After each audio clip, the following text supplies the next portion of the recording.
Good evening, and I'm aspiring meteorologist John Bordash with you right now to give you an updated look at your forecast. And today, the first day of 2014, we made it up to 44 degrees for your high temperature after starting off at a very chilly 22. And that 22 may soon become your high. I'll have all that and more in just a couple of seconds, but we didn't see any rain or snow today. But by this time tomorrow, our radar is going to be lit up with rain and snow across the region. First alert radar right now, looking regionally, shows our two areas of low pressure, our cold low, which is what I'm going to call this one, in the Midwest, that's bringing snow to Chicago, on over towards Springfield, St. Louis, and on over towards Kansas City. That's sitting right over here. Then we have our moisture low, or what's really going to be pumping in all the moisture for us to see the potential for rain and snow, sitting down close towards Tallahassee, on over towards portions of Jacksonville, Florida. These two are going to be coming together, so this one's going to be going right up the coast, and the fact that this is the track's probably going to be centered right over southern Maryland does not spell good. With winter storms, we want to be either on the south side or the east side of these tracks. And right now it looks like we're either right on top or a little bit to the west of the track, meaning that it takes a longer time for the cold air to get pumped in, and then that cold air low it comes together north of our area, and that also does not spell good. So really, any area right up near New York, on over towards Boston, near Harrisburg, and on up towards Albany, you may be looking at some heavier snow, maybe sneaking into the northernmost areas of Maryland.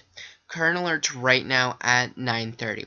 Notice nothing here in southern Maryland or in Washington, really anywhere in Maryland or Virginia. We're looking pretty clear. We have winter storm watches in effect for Philadelphia for the potential for maybe more than 4 inches of snow.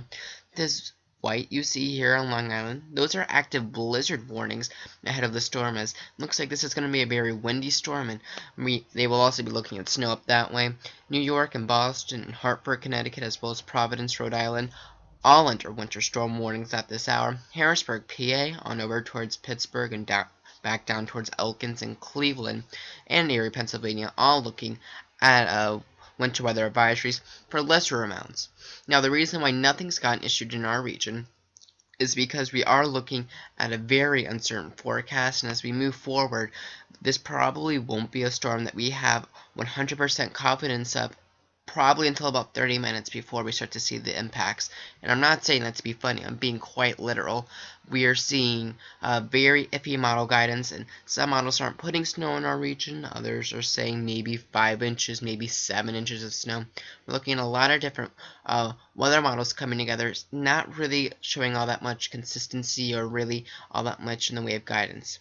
The storm setup looks to be something like this, right? We see those this cold low transfers energy to our coastal storm and then move on up the coast, spilling snow for anywhere in that blue area. Again, I think this will be a light snow event for us, heavy snow up north.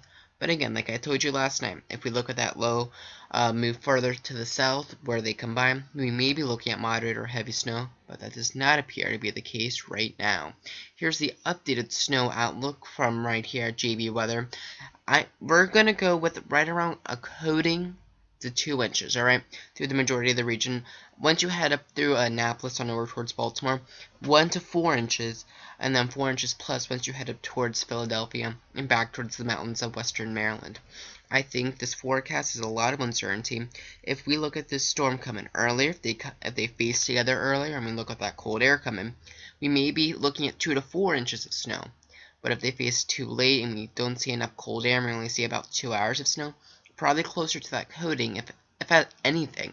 Alright, so here's the storm timeline. Looks like we start to look at rain. Now notice, rain may be a mix on up towards DC, but it looks like mainly rain comes into the forecast right around rush hour. So I think the majority of your day on Thursday is looking good. Looks like probably a full day of school on tap for tomorrow. Then it looks like we transition over to a mixing period where some areas will be seeing snow, others rain, and others seeing sleet. Really any time between probably right around 8 o'clock up through midnight. And between midnight 4 to 6 a.m., that's when we have the best potential to be looking at snow. So we want to see a bigger area of moisture. We only have about 8 hours with this storm producing moisture, so we need that cold air to be brought in quicker, not spent on just annoying old rain. So that's a part of the forecast that's uncertain. When do they come together? What are our temperatures looking like? If we break 40 tomorrow, I don't think we'll see all that much snow. But if we stay down into the middle 30s, I think we will definitely see some snow in the region. Here's the 7-day forecast. I'm going with 40. I'm saying probably anywhere between 38 to 42 across the region. Again, starting off with snow, going over to some snow. I think the snow is out of here, though, by right around 9 or 10 o'clock. Again, pretty minimal impacts. You may be looking at a delay on Friday, but I'm not thinking we're going to see anything all that major in terms of impacts to your routines. And then we clear up for Saturday. We look at another potential for a rain-snow mix as we head on over into the day on Sunday and Monday. With this one, it looks like it starts off as snow, maybe, and then goes over to that rain. So, like the storms we've been having through the past couple of weeks. Now, with winter storms, you want to go with trends. The trends lately have been for us to start off as snow and go to rain, or start off as rain and go to snow. I think that's the same case with this one. I don't think this will be an all-snow event, but again, same applies to Sunday and Monday, maybe lingering over into Monday, and behind that system, we look at more cold. Friday looks to be like a dangerously cold day. Look at that low going into Saturday, only 13, maybe even some single digits across the region, especially to the north and west of Washington. So we will be looking at a very cold and a very stormy pattern continuing to set up for 2014. Have a nice and safe one, and we'll continue to update your forecast, giving you the most accurate and most informed decisions right here from JB Weather.